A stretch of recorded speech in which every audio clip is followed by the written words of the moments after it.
Bismillahirrahmanirrahim.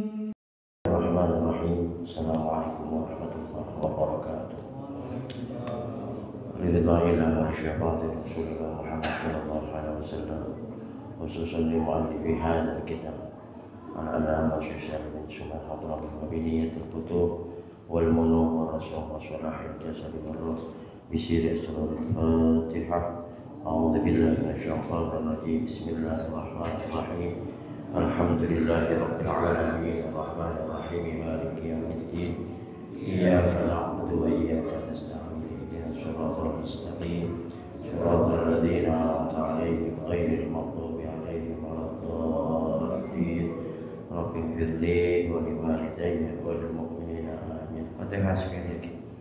Kita niatkan untuk anak cucu keturunan kita. Semoga Allah berikan anak cucu keturunan yang soleh. Ya Allah, bahagia hidupnya dunia dan akhirat, selamat hidupnya dunia dan akhirat, mulia hidupnya dunia dan akhirat. Al-Hadiyah Al-Fatihah. A'udzu billahi minasyaitonir rajim. Bismillahirrahmanirrahim. Alhamdulillahi rabbil alamin arrahmanir rahim maliki yaumiddin. Iyyaka na'budu wa iyyaka nasta'in. Ihdinas siratal mustaqim. Siratal ladzina an'amta 'alaihim ghairil maghdubi 'alaihim waladdallin. Rabbi ighfirli wa liwalidayya wa lil mu'minina amin. Bismillahirrahmanirrahim.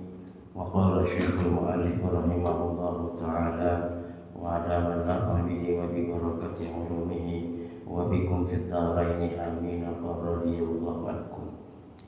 Syurutul wudu'i asyaratun. Bermula segala syarat wudu itu ada 10. Kemarin sudah kita bahas sampai yang pertama Islam, kemudian tamyiz. Tamyiz adalah kemarin minimal ada 2 standar, 2 syarat apabila umurnya 7 tahun Hijriah hitungannya. Yang kedua sudah bisa membedakan mana baik dan buruk secara universal, kemudian tahu mana kanan, mana kiri dan sebagainya. Kemudian yang ketiga sebagai syarat wan niqa'u 'anil haidi, yaitu suci daripada haid, wan nifas. Yang keempat bersih daripada barang yang mencegah air, barang akan sampainya air kepada kulit. Kemarin kita sudah bahas tentang masalah tato. Maka sekarang yang kelima, wa alla yakuna 'alal 'udwi ma yughayyirul ma'a. Dan kelima, bahwa jangan ada atas anggotanya barang yang mengubahkan ia barang akan air. Jadi yang kelima itu syaratnya di anggota kita ini jangan sampai ada barang sesuatu yang dengan itu bisa berubah air, tercampur. Contohnya kayak kemarin mandi hadas, boleh jadi pakai sampo malah jadi tidak sah kalau caranya salah. Jadi ditaruh dulu samponya baru diguyur. Ketika air sampai, air berubah nggak dengan air sabun? Berubah. Makanya mandi dulu yang sempurna, udah sempurna baru deh mau sabunan boleh, mau sampoan boleh. Nah, berwudu juga begitu, jangan sampai ada sesuatu barang yang nempel pada badan kita yang bisa merubah air itu. Wal ilmu bi fardiyatihi, dan kena mengetahui dengan segala fardunya. Jadi kita tahu fardu wudu itu. Kita harus mengerti masalah hukumnya juga apa dan sebagainya masalah wudu. Makanya Nabi ngomong terus, kata Nabi, isbaghil wudu, sempurnakan wudu.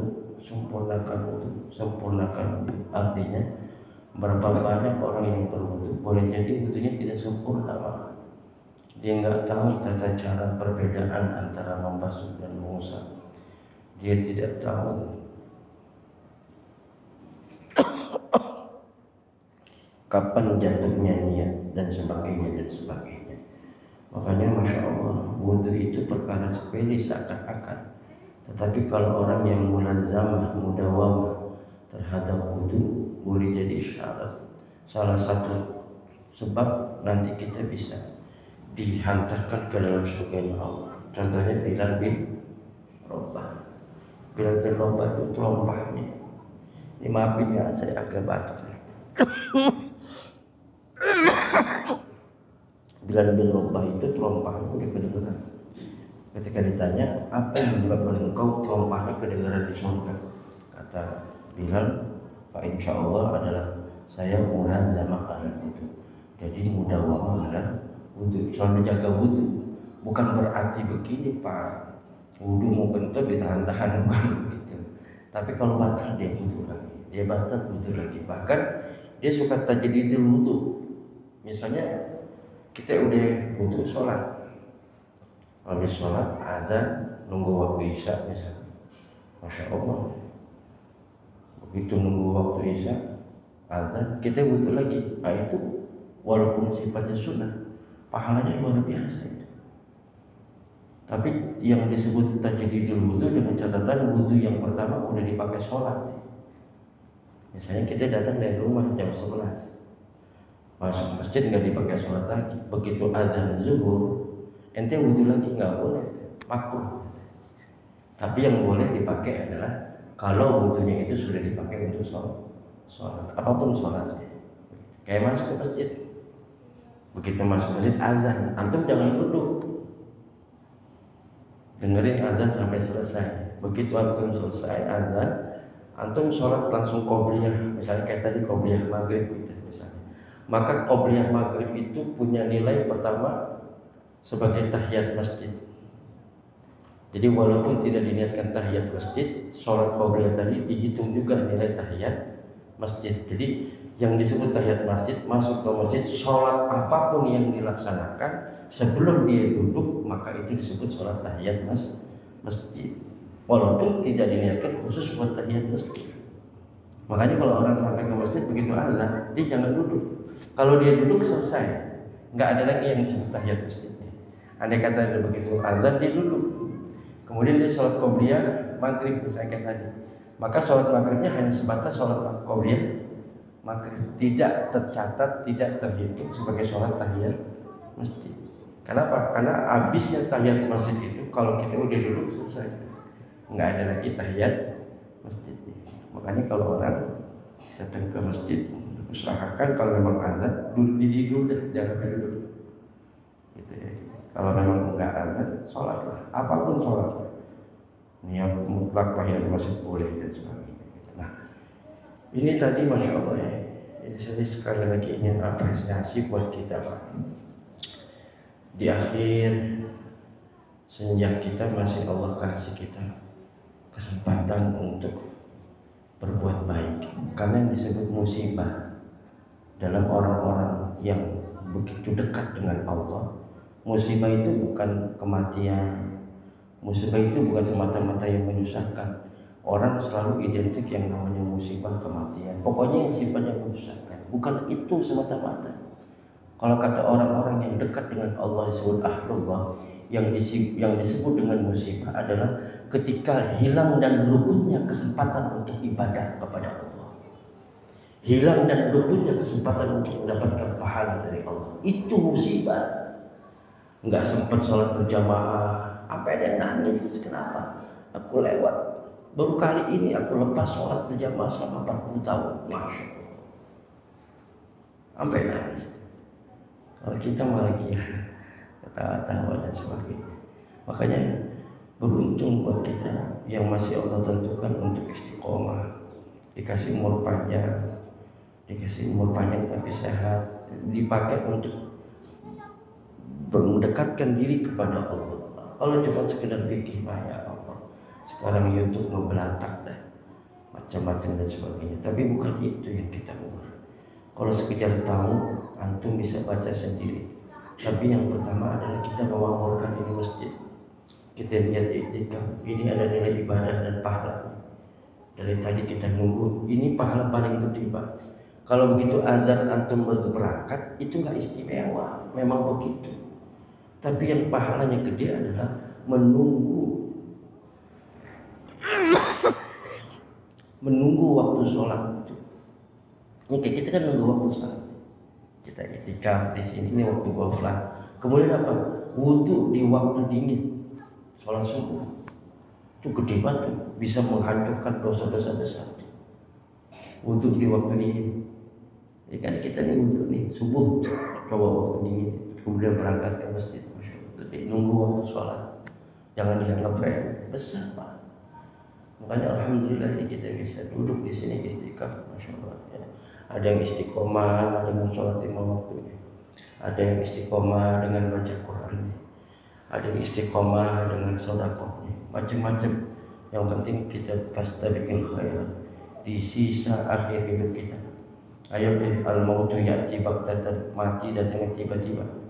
Kemarin saya punya adik kelas baru umur 44, jauh di atas, di bawah saya, sudah meninggal dadakan. Anak masih pada kecil-kecil. Ya Allah, mati nggak mandang umur. Pertanyaannya, udah siap belum? Sayyidina Utsman Pak, Sayyidina Utsman di depan kuburan sampai nangis, jenggotnya sampai basah karena mikirin di alam kubur. Imam At-Tirmidzi di usia senjanya matanya mengalami kebutaan. Imam At-Tirmidzi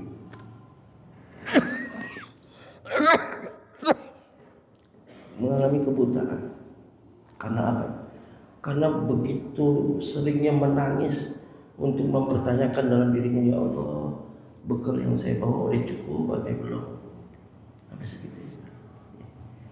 Ya, kita harus banyak puasa. Alhamdulillah, mudah-mudahan yang sedikit ini bisa menjadi pintu dibukakannya rahmat kasih sayang Allah buat kita semua, sehingga kita pantas dan layak untuk dimasukkan dalam surga Allah Subhanahu wa taala. Ada azab kubur, ada nanti berbagai macam kesulitan. Pintu pertama kubur, ya Allah, sendirian kita di situ. Ntar selesai di situ dibangkitkan kemudian di mahsyar kemudian kita dihisab menjembat, ya Allah, prosesnya panjang. Makanya diajarin tuh bainal maghrib wal isya, jagain Pak yang namanya baca Yasin, baca Al-Muluk, baca As-Sajdah, jagain. Kalau suruh milih di antara ketiga ini, As-Sajdah yang dia jagain. Alif Lam Mim Tanzil itu jagain itu fadilahnya masya Allah. Ntar deh kapan-kapan jagain. Santri di rumah sekarang antara maghrib sampai isya 3 surah itu minimal 2 surah itu harus dilazimkan, yaitu Tabarak sama Alif Lam Mim Tanzil As-Sajdah. Ulama-ulama besar ajarin itu semua ya. Jadi sekali lagi, musibah itu bukan yang semata-mata meninggal dan sebagainya, tapi luputnya, hilangnya kesempatan untuk beribadah dan mendapatkan pahala itu adalah musibah terbesar. Yang biasanya istiqomah sholat jamaah hilang, sedih banget. Yang biasanya duduk di majelis taklim tiba-tiba hilang, masya Allah. Mudah-mudahan Allah berikan kita istiqomah. Wa an la ya'taqida fardhan min furudihi sunnatan. Ketujuh, bahwa jangan mengiktikadkan ia akan salah suatu fardu daripada segala fardunya itu akan sunnah. Nah, kita berwudu nih, kan kemarin rukun wudu ada 6 ya. Amaliyahnya 4, muka, tangan, kepala, kaki. Kemudian ditambahkan oleh para ahli fikih, yang pertama adalah niat, karena niat pembeda. Kemudian adalah tertib begitu. Nah, yang di luar itu adalah sunnah. Jangan sampai kita menganggap hal yang sunnah itu menjadi fardu. Ya, hal yang sunnah itu menjadi fardu. Mengiktikadkan begitu. Kita yakini bahwa kumur-kumur itu fardu. Kumur-kumur itu adalah fardu. Orang ada kita, coba sebutin rukun wudu. Ada 4. Apa aja? Pertama, kumur-kumur. Itu sunnah. Makanya perlu tahu juga. Itu sunnah. Di sini syaratnya kita berarti harus ngerti mana sunnah wudu, mana sunnah wudu, mana juga fardu wudu. Nanti sholat juga begitu. Jangan sampai kita menganggap hal yang sunnah jadi fardu rukun, atau hal yang sifatnya mubah boleh-boleh aja dianggap sunnah. Kayak angkat tangan itu kan sunnah tuh. Nih begini sunnah. Dia cuma ada 4 tempat, Pak. Bukan semua gerakan harus angkat tangan. Ada juga orang, masya Allah, lagi sholat ruku, sujud, begitu sujud mau duduk dia angkat tangan juga. Allahu akbar, atahiyat. Masya Allah. Jadi perlu juga pentingnya kita tahu. Kalau pakai ulama yang saklek, barang siapa yang sholat tidak tahu mana rukun dan sunnah sholat, batal sholatnya. Lah banyak kita boleh batal kalau pakai ulama yang kalah. Iya, angkat tangan pada semua gerakan angkat tangan. Hanya 4 nanti kita akan bahas pada materi atau bab tentang masalah fardu atau rukun sholat. Jangan sampai menganggap itu semua. Duduk aja, sholat dalam keadaan duduk. Sekali-sekali praktekin walaupun mampu, tapi jangan di sholat fardu, di sholat sunnah. Praktekin kan. Karena bagian dari sunnah juga dibolehkannya orang sholat dalam keadaan duduk pada sholat sunnah. Aneh kadang-kadang supaya nggak lupa bahwa ini adalah sunnah, di sholat sunnah aneh duduk tuh sebagai ilmu sholat sunnah, bukan sholat fardu. Tapi ini jangan terus ini dipakai, itu begitu terawih pada duduk semua lagi. Karena ini sholat sunnah jangan duduk semua lagi. Emang mau jalan boleh nggak? Boleh, itu kan berduduk semua. Jadi sekali-kali untuk biar kita tahu bahwa ini sunnah. Sampai di satu tempat masalah azan aja, Pak. Al-lahan fil azan nggak perlu diulang. Kesalahan dalam azan. Jadi ada di satu masjid ada Pak. Itu pada bagian kalimat tertentu diplesetin, bukan diplesetin, agak disalahkan untuk sebagai ilmu bahwa al-lahan fil azan nggak perlu diulang. Kesalahan dalam azan tidak perlu diulang. Atau meninggalkan sholat sunnah yang bukan muakkadah aja juga bagian dari sunnah. Wah, anu sih nggak pernah lepas sholat qobliyah asar. Meninggalkannya pun juga sunnah. Jangan begitu. Kalau terus-terusan tadi dikau. Kayak qobliyah asar itu kan afdoliyahnya 4 rakaat, bukan 2 rakaat. Kalau mau dapat the bestnya sholat qobliyah itu. Kalau sholat qobliyah itu cuma 12 rakaat, Pak. Qobliyah subuh 2 rakaat, qobliyah zuhur 4 rakaat, ba'diyah zuhur 2 rakaat, kemudian 8 ba'diyah maghrib 2 rakaat, 10 ba'diyah isya 2 rakaat, 12 sampai witir 1. Ini sholat yang ente jagain. Enggak tahajud juga enggak apa-apa. Enggak duha juga enggak apa-apa. Jangan bela-belain duhanya ini dilepas. Namanya nyari jarum hilang kampak. Ada skala prioritas dalam sunnah-sunnah. Ini yang Pak, apa ganjarannya dibangunkan istana di surga? Tapi berat, Pak. Asar bukan 2 rakaat. 2 rakaat mah umum, tapi kalau dapat nilai afdholiyahnya 4. Boleh 4 rakaat sekaligus ataupun 2 rakaat. Jadi sekali-kali tinggalin juga. Karena itu juga bagian dari sunnah. Tapi pernah ninggalin sholat itu. Ya. Baik. Wal ma'ut tahur, dan kedelapan air yang suci menyucikan. Kemarin kita sudah bicara ya, ada air sedikit, ada air banyak, ada air sedikit, ada air banyak. Yang kemarin saya sudah jelaskan bagaimana nyuci dalam Islam itu, dalam fikih Islam mencuci ada 2, ada mensucikan baru membersihkan. Kalau pakaiannya nggak ada najisnya, itu cukup membersihkan saja. Air bagaimana? Kemarin kan sudah jelasin. Kalau airnya cuma seember, airnya dikit, mesin cucinya kecil cuma berapa air kan, itu airnya nama air sedikit nggak nyampe 20 lah. Kalau pakainya ada najisah bagaimana caranya? Nah, gitu. Di rumah udah ngajarin mak girang semua tuh. Mandi hadas. Zaman sekarang kan nggak ada kolam yang gede. Zaman mak aneh soal kolamnya gede berpulang-pulang. Ente berenang juga bisa tuh di kolam itu. Zaman dulu zaman aneh masih kecil kan, ya. Pakai timba kerek. Timba aneh ngalamin tuh punya timba kerek di rumah. Maka air paling bagus di tempat aneh punya aneh karena mata airnya cakep. Ada aja air. Orang pada mengandung zat besi, aneh kan. Maka pada minta air. Orang pada kering terus tempat kita kan, pesantren kan. Nah, itu banyak. Kalau sekarang ember doang. Pada bingung, orang mandi hadas itu pada bingung. Takut cuci pelatan lah macam-macam. Udah ada bahas kemarin. Jadi airnya harus suci mensucikan. Karena ada air suci tapi tidak mensucikan, Pak. Ini air putih.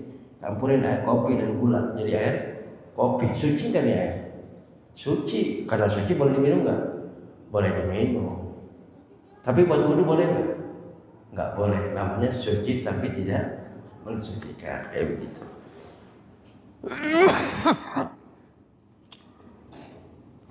Wa dukhulul waqti, dan kesembilan masuk waktu. Artinya ini bagi orang yang termasuk muwalah ini di daimil hadas, orang yang beser, orang yang dawam hadas. Kalau orang dawam hadas, misalnya beser, maka wudunya pas udah masuk waktu. Udah masuk waktu maka segerakan untuk pakai sholat. Langsung pakai sholat. Kalau yang orangnya beser, kan banyak orang beser kayak begitu. Nah kalau kayak begitu segera, jangan wudunya sebelum masuk waktu karena nanti beser lagi. Maka segera ini. Nah ini yang ke-10 juga termasuk itu. Ini tentang masalah hal-hal yang syarat-syarat daripada wudu. Sekarang kita akan masuk sedikit Pak tentang nawaqidul wudu'i, hal-hal yang membatalkan wudu. Nawaqidul wudu'i arba'atu asya'a. Bermula segala yang membatalkan wudu itu 4 perkara. Al-awwalu al-khariju min ihdas sabilaini minal qubuli wad duburi rihun aw ghairuhu illa al-maniyah. Yang pertama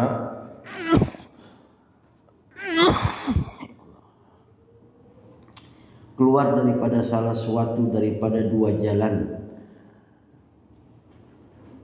daripada kubul atau dubur, angin atau lainnya kecuali sperma, mani. Jadi yang membatalkan wudu pertama adalah keluar sesuatu dari 2 jalan. Dalam fikih ketika disebut 2 jalan itu adalah jalan depan dan jalan belakang. Kubul atau dubur. Jalan depan kayak misalnya kita buang air kecil, dalam belakang misalnya kita buang angin. Kalau ada sesuatu yang keluar dari 2 jalan itu, baik itu angin atau yang lainnya, maka menjadi batal dia punya wudu. Illan maniyah, kecuali sperma. Tapi wudunya nggak berfungsi Pak. Kenapa? Itu takriman wa ta'ziman alal mani. Ulama apa kayak begitu? Sebagai bentuk penghormatan dan pengagungan terhadap sperma. Kita kan jadi sperma. Makanya kalau kita belajar ilmu tafsir, penciptaan manusia itu terbagi menjadi 2 fase. Ada fase produksi dan ada fase reproduksi. Ada fase penciptaan Adam dan Siti Hawa. Ada fase penciptaan pasca Adam dan Siti Hawa, disebut fase reproduksi. Redaksionalnya kalau di Al-Quran, kadang-kadang Allah menyebut dirinya saya, tapi kadang-kadang Allah menyebut dirinya kami. Coba Pak, itu berbeda dalam ilmu tafsir. Nggak sembarangan. Dalam proses penciptaan Adam, Allah menyebut dirinya saya. Inni khaliqun basyaran min tin. Ketika Allah menyebut dirinya saya, berarti Allah menggunakan hak prerogatifnya sebagai sang pencipta dengan konsep kun fayakun, jadi maka jadilah. Tapi nanti pasca Adam dan Siti Hawa, Qabil, Kabil, ini udah azan nih? Belum, ini mati. Kedap-kedip.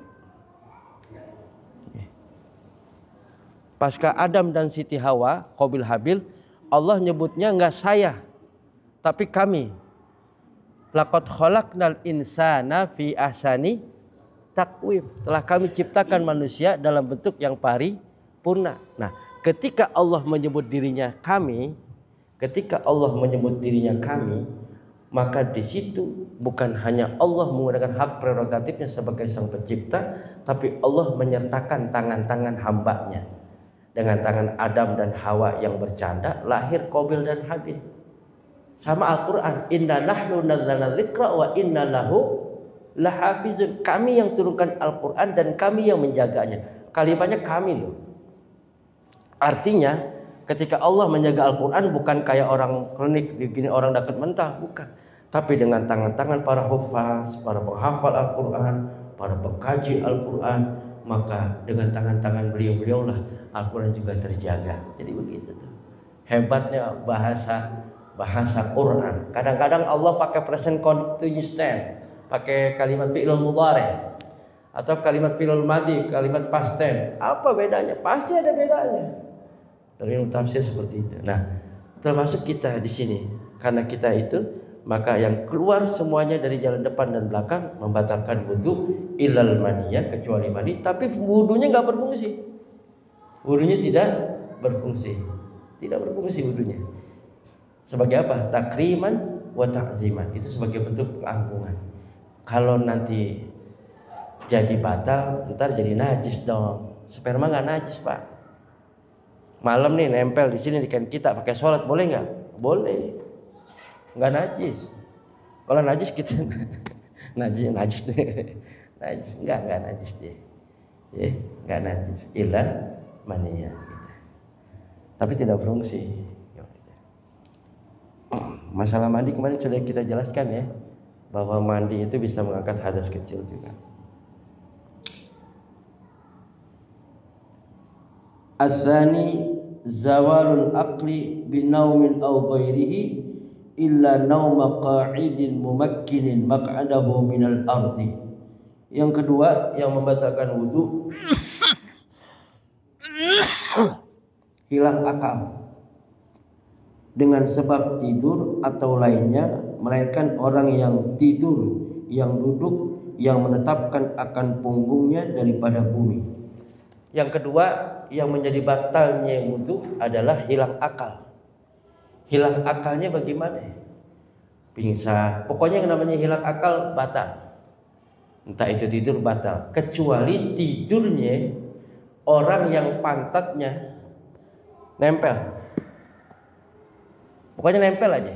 Mau ente ngelonjor kayak apa, tapi kalau tiduran kagak ada. Ini tidur duduk, terutama di orang Jumat. Banyak banget tuh. Sekalipun sampai ngorok, yang penting tidurnya pantatnya begini. Ngorok nih, sampai ngorok banget, Pak, gitu. Selama pantatnya masih begini, nggak batal dia punya. Ulama sampai mikirin deh. Coba deh, antum pengen buang angin, antum duduk kayak begitu. Nggak bisa, Pak. Pasti antum kasih jalan dia sedikit dengan duduk miring. Kalau kagak sakit itu. Mungkin bunyinya Pak, coba deh praktekin. Segitu ulama sampai pikirin itu.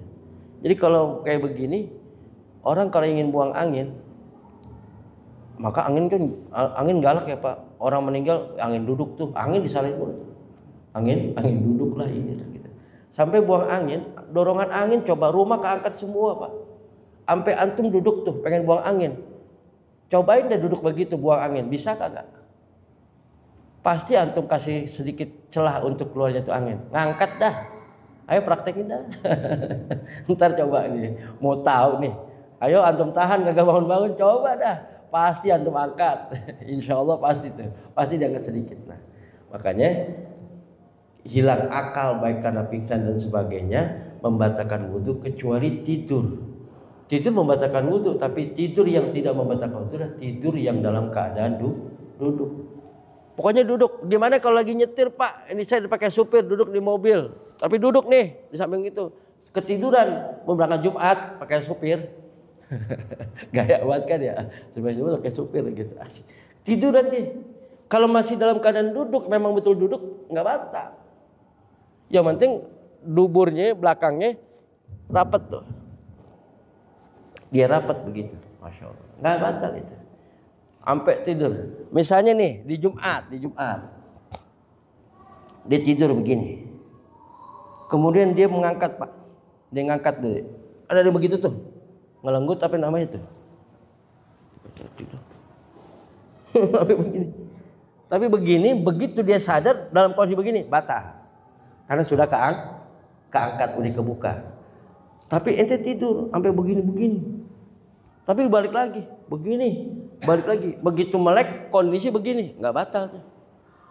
Kecuali temennya nyolek. Tadi lu tidur ngangkat tuh pantat lu, baru kita wudhu. Kalau nggak ada yang ngasih tahu atau nggak ada yang tahu, nggak batal. Tapi kalau sadarnya pas berubah, begini, ini ngangkat, sadar, astagfirullahaladzim, ngiler lagi. Ya Allah, ngangkat, begini dia tahu, batal Pak, wudhu. Tapi kalau balik begini sadar, enggak. Kecuali temen nyolek. Tadi lu sampai berapa kali lu ngangkat pantat lu, udah batal lu, wudhu. Karena dia tahu. Tapi kalau nggak dikasih tahu nggak apa-apa. Nggak tahu gitu. Tapi kalau tahu baru batal. Kalau nggak tahu nggak apa-apa. Bisa paham ini? Apa? Tanya jawab. Iya tanya jawab dulu dah. Nih. Apa yang dua dulu? Ini kan ada 4 nih yang batal wudhu. Maaf.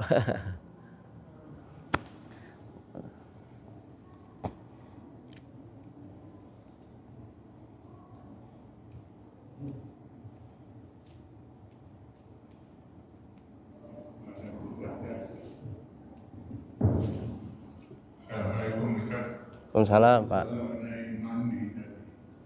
Apakah kita mandi dulu baru pakai sampo lagi baru mandi?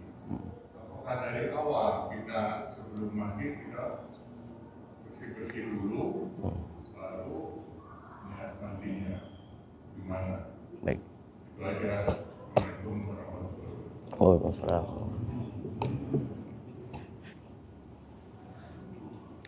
Masalah mandi ya.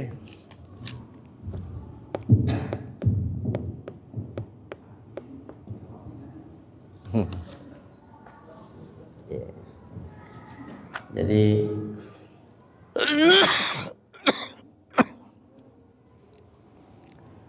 kita udah masuk ke bab mandi belum sih Pak?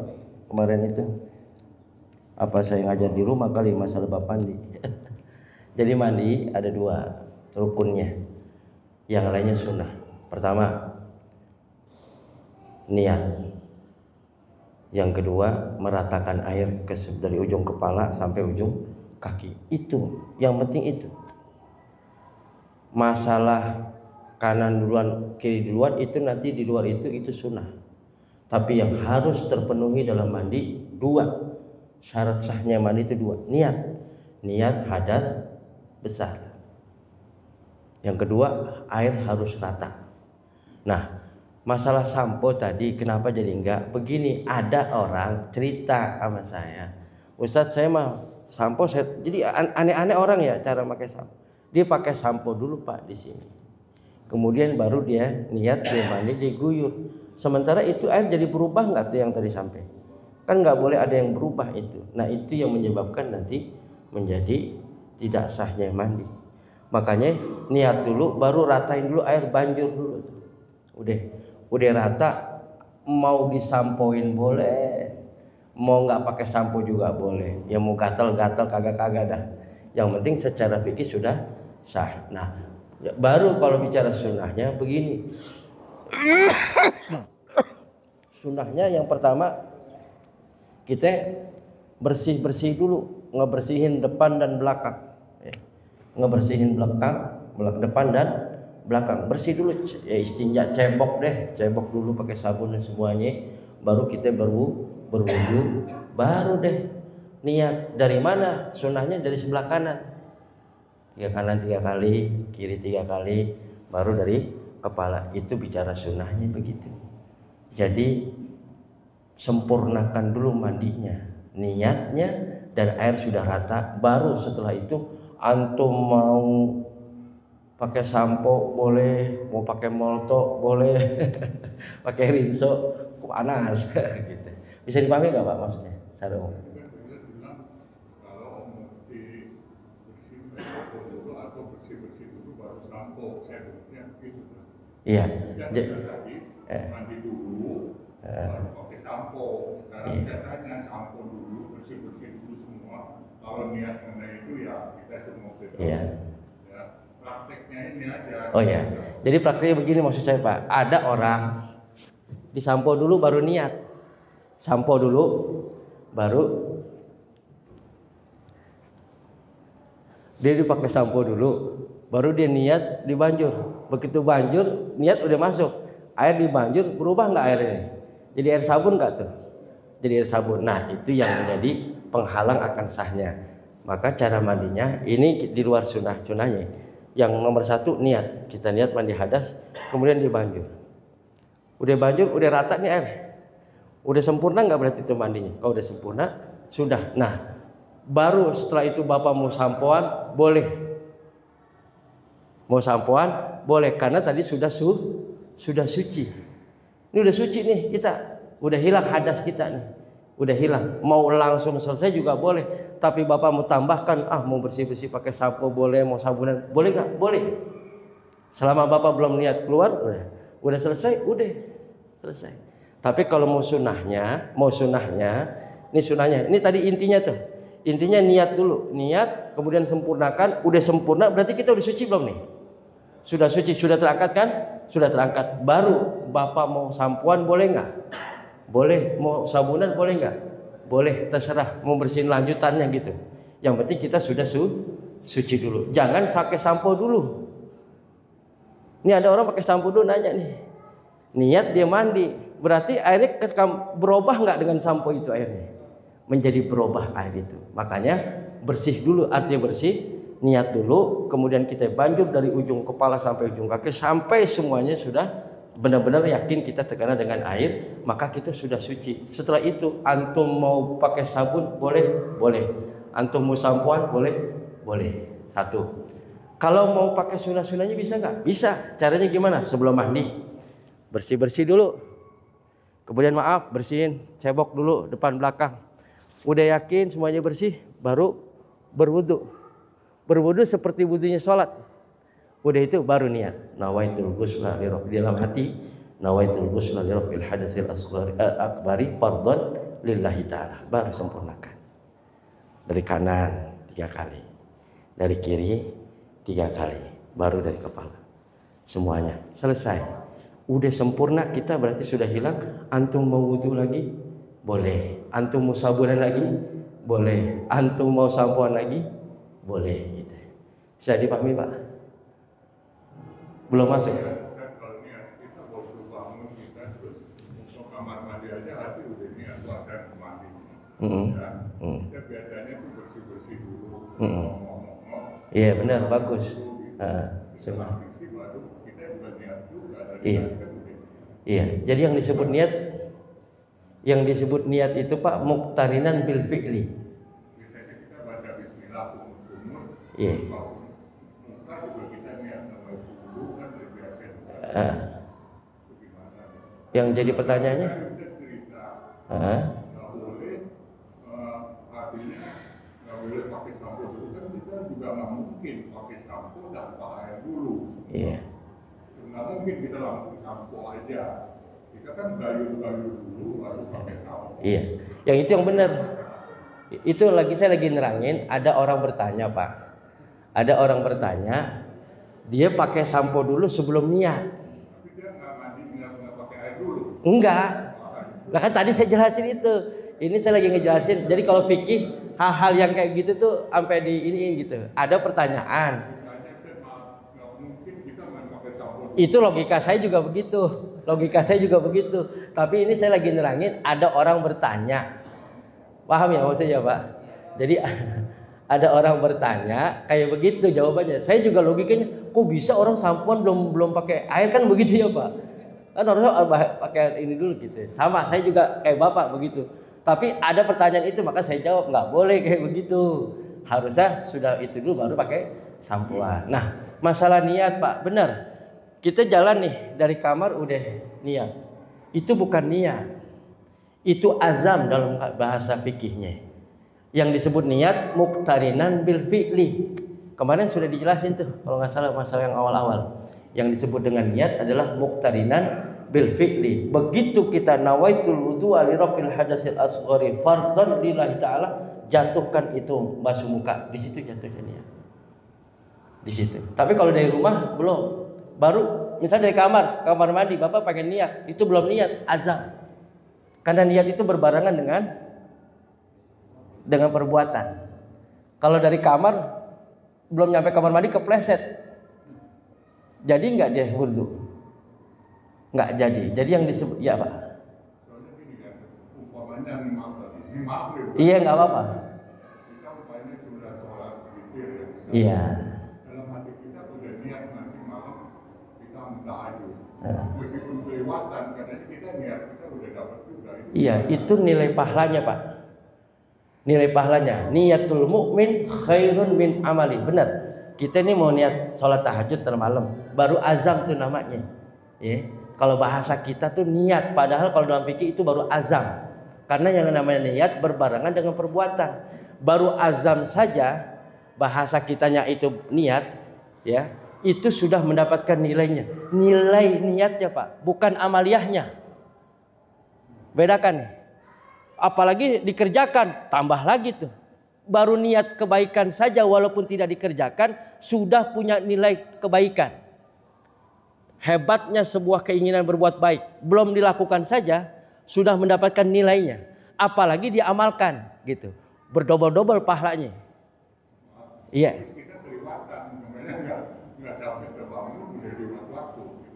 Iya, niatnya sudah dicatat sebagai amal ibadah. Niatnya Pak ya. Bukan niat kebaikannya. Apapun nggak harus tahajud. Entar habis ini saya kalau punya rezeki saya pengen sedekah ke masjid misalnya. Nggak taunya rezekinya nggak keluar, nggak dapat uangnya. Tapi niatnya udah ada belum? Udah ada. Niatnya sudah dicatat. Tidak harus tahajudnya. Sekalipun yang diniatkannya tidak terwujud dilaksanakan. Kayak tadi, saya niat nih entar malam mau tahajud. Ternyata keasikan tidur mungkin karena habis minum obat batuk. Kan biasa ada obat tidurnya tuh. Dia tidur terus bablas. Maka tahajudnya nggak dapet nih, karena nggak ngamalin. Tapi niat kebaikannya yang dicatat. Kebaikannya. Niatul mukmin khairun min amali. Jadi kebaikannya gitu Pak. Apalagi dilaksanakan. Jadi niatnya saja sudah dicatat. Makanya kita harus pentingnya seperti itu. Saya nanti kalau ada ini begini. Walaupun tidak terwujud, maka nilai kebaikan itu, niat kebaikan itu sudah punya nilai kebaikan di sisi Allah Subhanahu wa taala. Apalagi terwujud terlaksana gitu. Bisa dipahami enggak maksudnya Pak? Belum masuk ya?